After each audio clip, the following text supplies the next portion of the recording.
I'm Shannon Lienhart, and I'm a math teacher at a community college in California. And I am also the co-president of the Faculty Federation at my college, Palomar College. Education is being privatized in lots of different ways, but one of the ways is that corporations are taking over our schools. And in the K-12 system, the corporations are opening up charter schools. And then when they open up the charter schools and they move into an area, they're taking taxpayer money out of the public school system and basically starving the schools out of existence. And you will see that there are some cities in which there are no public schools left over, and that's a real concern. Because when you don't have public schools, then you don't have a publicly elected board that you can bring grievances to. Because now what you're dealing with is a CEO who's not accountable to the general public, is not accountable to the voters. So they can basically run those schools any way they want to run them. The standards for the teachers are not the same, the standards for the students are not the same, and the American public is getting ripped off. And I don't think that they know that, because there's a lot of money behind trying to make it seem like these charter schools are the answer to our failing public school system, when in fact they are part and parcel the cause of the failure of our public school system. So one of the ways that the corporations have managed to do this is through a huge public campaign to make people believe that our schools are failing, and that our teachers are failing, and that our students are failing. And once they've convinced the public of that, then the public thinks that they need to have charter schools. They want to send their kids to charter schools because the public schools are failing. But the public schools are not failing, and our public teachers are not failing. That has just been a huge campaign that has been very successful, and people buy into the language that our teachers are bad and that the students are failing. And even the Common Core tests, okay, have a very high failure rate.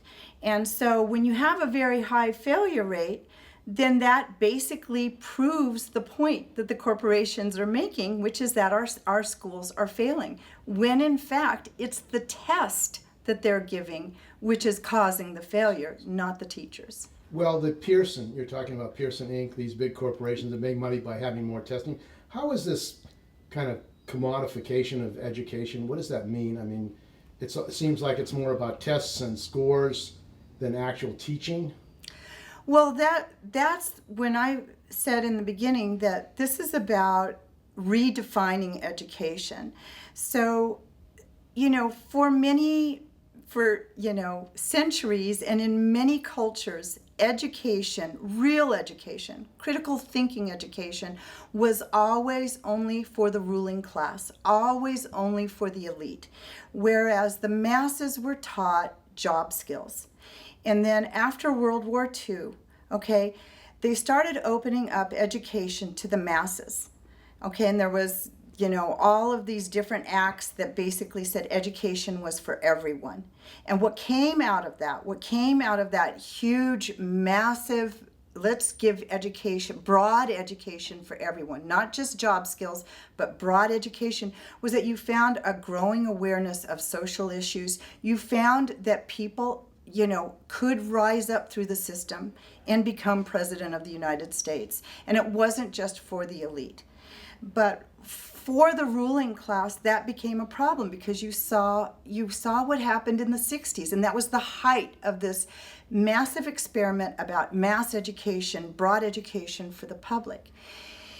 And that frightened a lot of people, because you saw people taking to the streets and really claiming power for themselves, right? Claiming power that only the elite had before.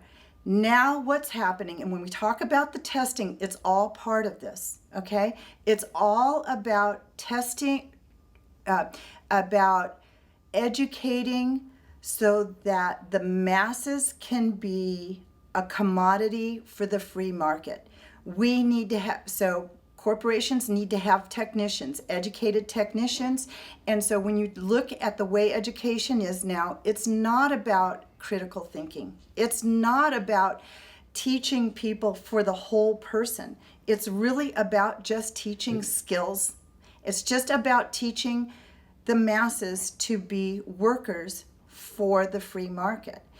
And there's a lot of aspects to that, but that's a very dangerous situation that we're in now. And we're really going back to where only the elite will get the broad education. Does that include the Student Success Act in California? Absolutely. What is it? The Student Success Task Force, I guess, or act that is now law, is it requires that students decide when they first go to college exactly what they want to be. And I don't know about you, but one of the great things about community college when I went to school was that I changed my major 5 times. I got to explore different subjects. I got to, look at what I really wanted to do, and I got to change my mind. Well, students today don't get to do that. They have to come in, they have to have a plan. They want to get them from point A to point B, from entering college into the workforce as fast as they can. So a lot of classes like philosophy, or a lot of the humanities classes, which are actually great classes for everybody to know about, are getting starved out of the curriculum because people aren't taking it. They're just funneling students straight through. It's called career and transfer ready is really what they're doing. Well, the Democrats, Governor Brown, the Democratic Party, aren't they part of those pushing this? Oh, absolutely. Absolutely. There's this whole new mantra that all school is supposed to be about is just to get you into the workforce as fast as possible. So all of these great classes in literature and in, philosophy and humanities and all of these great classes are being starved out of existence because it's all about STEM, science, technology, engineering, and math, right? These are the high-paying jobs, they say. And essentially what they want is they just want students to go to college in order to get into the job market. And that's all it's about. Now, the other issue, is resegregation, danger of resegregation with charters. Is there any threat of resegregation in the schools as a result of charters? Well, I think it's already happening, right? I think what's happening is the charter schools pick and choose which students that they allow to go to their schools. And so the English language learners, people who have disabilities, people that come from poverty or disadvantaged households who are lower performing, they try and weed those people out of the classroom. And then what's happened is that the public school has now been starved of funds because the charter schools take all of those funds, taking all of that taxpayer money.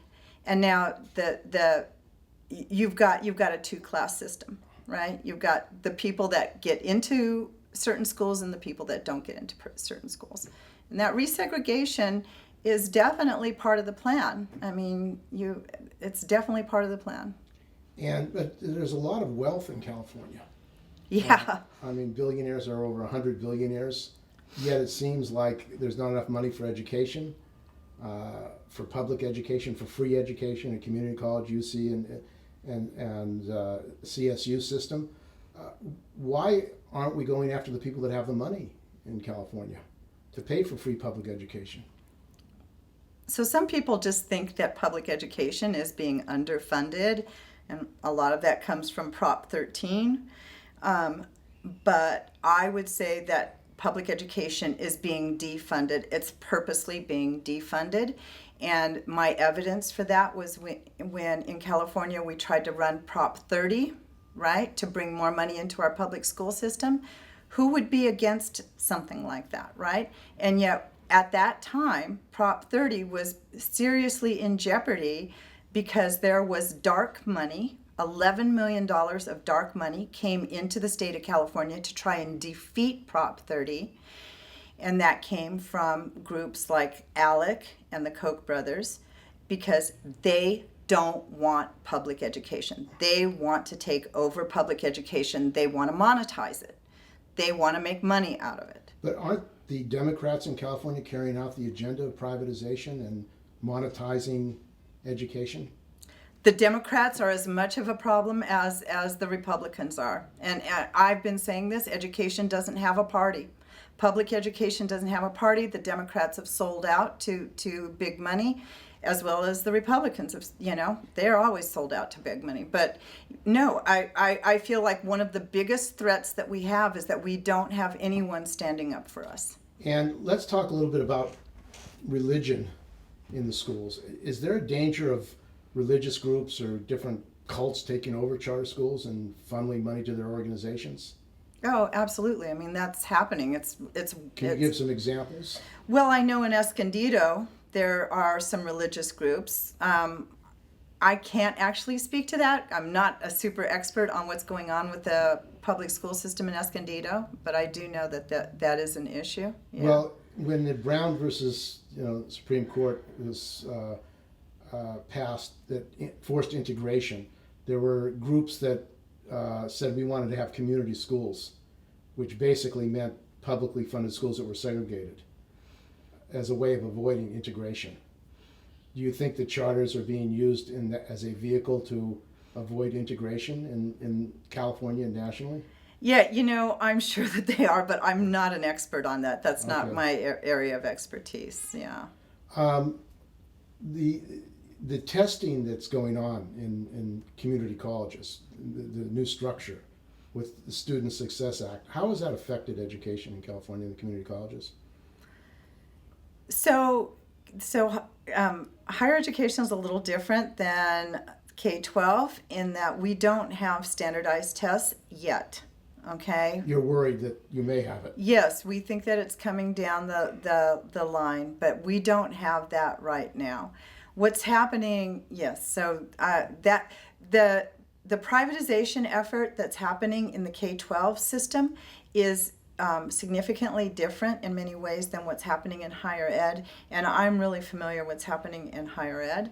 This privatization effort is so pervasive, and this is where I think that the general public does not understand. City College of San Francisco lost their accreditation, even though by every standard they were very successful in transferring students. They were very successful in every measure in terms of educating their students. And they lost their accreditation, which means at one point they served 100,000 students in the city of San Francisco. Where are those students going to go if they don't have a community college and they can't get into Berkeley or one of the other run state schools? Now, what some people don't know is this exact same accrediting agency accepted donations from the Lumina Foundation. Okay, this exact same accreditation agency at the same time that they were disaccrediting City College of San Francisco, they accredited Heald College, which has been shut down because of corruption. So you're saying that agency has been captured by the privatizers? Yes, the whole system has been colonized by privatization, and the question is if this is the case, why haven't the unions launched any kind of political education campaign nationally against privatization? I don't know. I don't know. It's like, for me, I don't know. I feel like this is such an important subject for people to understand and for the unions to stand up against, but And we're not doing How should it. the unions stand up against it? How do you see building a movement or a campaign? The problem is that everyone is captured, and it's really, really hard to get that word out. I mean, it really is. I don't think that the effort can come from the unions at this point. I feel like the effort has to be a grassroots effort that comes from the bottom up. The unions have been complicit in some of this stuff, and so How have they been complicit? Well, you have the president of AFT who has been on the board of a charter school. I mean, you have, yes, I mean, this has been a problem, right? So, bureaucratically, I'm not seeing this coming out of the big unions. I really am not. I'm seeing that rank and file teachers have to educate themselves and have to get together and demand change. Wow, I from the think it members. has to come from the rank and file. And- I think that this is either the new normal, or I think I think we're in an era. Okay, so I want to believe that we're in an era, and if we're in an era, then that means we can come out of that era. But the only way we're going to get out of that era is if we start having real serious conversations with each other and with the public, and let the public know what's at stake here, because what's at stake is really serious. What's at stake is really our democracy. So I want to believe in hope, but that means that a few people are going to have to work really hard to try and change that dialogue. The president of AFT, right, Randi Weingarten, comes out with a very early endorsement of Hillary Clinton, who is like not a friend of public education in any way, shape, or form. So I am dumbfounded by this early endorsement, because it seems like it just stopped the conversation. And what kind of process should the union have for endorsements, political endorsements? Well, first of all, I don't think the union should endorse until, the race is pretty close. I mean, until it's pretty close, so that they allow that all of these ideas come forward. When you endorse as early as AFT did, you basically stop that conversation from happening. Team members. I don't know a union person who wasn't extremely unhappy. I mean, there's this hashtag oust Randi.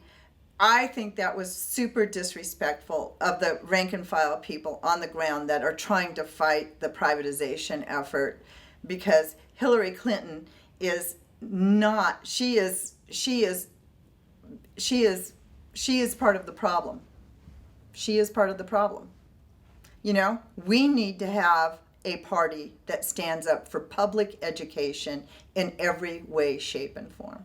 And also, I mean, all public workers are under attack. Postal workers, I mean, it's the whole outsourcing, privatization of all public services. It is. The Cato Institute, right, about 8 or 9 years ago, took a look at the union structure, and they saw, well, you know what? The teachers' unions are the biggest, most powerful unions in the United States, and they took aim at the teachers' unions. So hence, yes, they've run a very effective campaign to make you believe that teachers' unions protect, rapists and murderers, right? And that this is who's populating your classroom, when there is just nothing further than the truth, right? But it's been an effective campaign, and now teachers are going to have to get together and rise up and run a campaign on their own. And you're ready to do that? Absolutely. But we don't have billions of dollars, so we have to do a more grassroots campaign.